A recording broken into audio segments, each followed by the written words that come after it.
শেখ হাসিনাকে আমি অবশ্যই চাই বাংলাদেশে আসবে। শেখ হাসিনাকে আমি অবশ্যই চাই যেন তার বিচার হবে। আমরা তাকে তুলোধনা করব, আমার ইচ্ছা সেইটা। তুলোধনা করে জিজ্ঞেস করব, আপনার মাথায় কি বুদ্ধি হয়েছিল যে 16 তারিখে আপনি আপনার ছাত্র আপনার জনতা লেলিয়ে দিয়েছিলেন ছাত্রদের উপর? কি বুদ্ধিতে করেছিলেন? সরকার যদি রক্ষা করতে ব্যর্থ হয় তাহলে জনগণের দাবি অধিকার আছে সরকার উৎখাতে। আমি ওয়াজ নিয়ে আলোচনা করেছি, কেন করবো না? এটা আমাদের সংস্কৃতি, এটা আক্রমণ করার জন্য না, পরিষ্কার এটা বোঝার জন্য।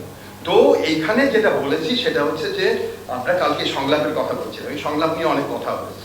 কারণ সংলাপ নিয়ে কথা হয়, বিষয়টা হচ্ছে আমি প্রথম সংলাপটা শুনি পাবলিকলি আমাদের যে রাজনৈতিক স্পিয়ার, সেখানে প্রথমবার যখন আওয়ামী লীগ নির্বাচন, ওই যে বিএনপি যখন পতন হলো দ্বিতীয়বার 96-97 সালে, 95 ওইখানে পতনের পরে আওয়ামী লীগ অনেক সভা করেছিল। আপনি টেলিভিশনে একটা সভা করেছেন, সভা করে এখানে শেখ হাসিনা ওই সময় কিন্তু স্বৈরতন্ত্রী শহর ছিল, তার অনেক খোলা জায়গা ছিল, নতুন তখনও কিন্তু ক্ষমতায় আসেনি, সে ওই জায়গায় কথা বলেছিল এবং শেখ হাসিনা সম্পর্কে আমার কি মতামত মনে করে দিন বলবো। এখন উনি সেখানে বলেছিলেন সংলাপের কথা, ওই অনুষ্ঠানে সংলাপের কথা বলতে গিয়ে উনি বলছিলেন সবার সাথে সংলাপ চাই। তো তখন থেকেই রাজনৈতিক মহলে সংলাপ একটা কথা চালু হয়ে গেছে।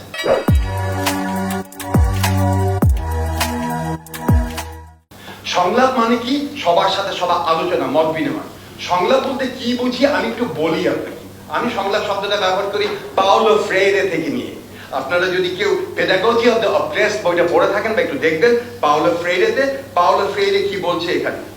In order to understand the meaning of dialogical practice, we have to put aside the simplistic understanding of dialogue as a mere technique. Dialogue কোনো কৌশল না, এটাকে বাদ দিয়ে চিন্তা করতে হবে। Dialogue does not even represent somewhat a false path that I attempt to elaborate and realize in the sense of evolving ingenuity of the other. On the contrary, dialogue characterizes an epistemic relationship. Dialogue সংলাপ হচ্ছে একটা জ্ঞান ভিত্তিক, জ্ঞান চর্চার ভিত্তিক সম্পর্ক, epistemic relationship. Thus, in this sense, dialogue is a way of knowing and should never be viewed as a mere tactic. Dialogue একটা কৌশল না, জানা, জ্ঞান তাত্ত্বিক ভিত্তি। আর কেন বলেছে dialogue? শেখ হাসিনা অবশ্যই, এটা লিখবেন ভিউ বাড়াবার জন্য, শেখ হাসিনাকে আমি অবশ্যই চাই বাংলাদেশে আসবে। শেখ হাসিনাকে আমি অবশ্যই চাই যেন তার বিচার হবে। কিন্তু একটা কথা বলেন, বিচার যদি হয় তাকে আত্মপক্ষ সমর্থন করতে দেবেন নাকি দেবেন না? কথা বলেন না, আপনারাও বলেন। এই এখন কথা নাই, বিচার আত্মপক্ষ সমর্থনের সুবিধা থাকবে, এই যে কথা বলছেন এখন কথা বলে না মানুষ, কি থাকতে হবে?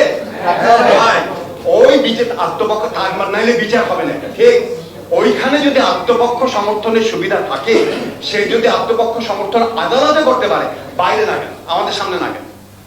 আমরা তাকে তুলোধনা করব, আমার ইচ্ছা সেইটা। তুলোধনা করে জিজ্ঞেস করব, আপনার মাথায় কি বুদ্ধি হয়েছিল যে 16 তারিখে আপনি আপনার ছাত্র আপনার জনতা লেলিয়ে দিয়েছিলেন ছাত্রদের উপর? কি বুদ্ধিতে করেছিলেন? এই যুক্তি কি? প্লিজ বন্ধ রাখেন তো এখন একটু। হ্যাঁ, আমি শেখ হাসিনার কাছে জানতে চাই আপনার কি বুদ্ধি ছিল যে আপনি 19 তারিখে 20 তারিখ, আরে 4 তারিখে 5 তারিখে আপনি এখানে সব সেনা প্রধানকে ডেকে আপনি বলছেন এখনই সেনাবাহিনী চালান। বুদ্ধিটা কি ছিল আপনার? কি বুদ্ধিতে আপনি এখন আত্মপক্ষ সমর্থন করেন? আমাদেরকে বুঝান, কারণ এখন আপনার পাশে কোনো সৈনিকও নাই আর কোনো পুলিশ নেই। আপনি একা দাঁড়িয়ে আমাদের সামনে পরিষ্কার করে যুক্তি দিয়ে বোঝান কি বুদ্ধিতে আপনি গুলি করেছিলেন, এইটা আমি জানতে চাই। এইটা ডায়লগ, আমি জ্ঞান তাত্ত্বিক জানতে বলছি। সে বলতে আমাকে প্রশ্ন করতে পারে আপনি কেন এখানে সমর্থন করেছেন। আমি বলবো, আমি বলেছিলাম 4 তারিখ, আপনারা যদি আমার ওই ভিডিওটা কেউ সার্কুলেট করেন, 4 তারিখে বটতলার সামনে অপরাজেয় বাংলা কি নামে একটা কথা বলেছিলাম। সে কথাটা ছিল এই সোশ্যাল কন্ট্রাক্ট। সোশ্যাল কন্ট্রাক্ট হচ্ছে দুই পক্ষের একটা চুক্তি, জনগণের সাথে রাষ্ট্রের বা সরকারের একটা চুক্তি। জনগণ ক্ষমতা দেয় সরকারকে এই ভিত্তিতে, এই চুক্তিতে, যে সরকার তাদের রক্ষা করবে। সরকার যদি রক্ষা করতে ব্যর্থ হয় তাহলে জনগণের দাবি অধিকার আছে সরকার উৎখাতে। আমি এই কথা বলেছিলাম। এই কাজী এই অভ্যুত্থান এটা একেবারে আইনসঙ্গত, এটা একেবারে ন্যায্য, এই কথা বলেছিলাম আমি। ন্যায্য অধিকারে জনগণ এখানে বিপ্লব করতে পারে, এটা কোনো অন্যায্য অধিকার না। এই যুক্তিটা আমি তুলে ধরেছিলাম। এই কথাটা কেউ বলেন না।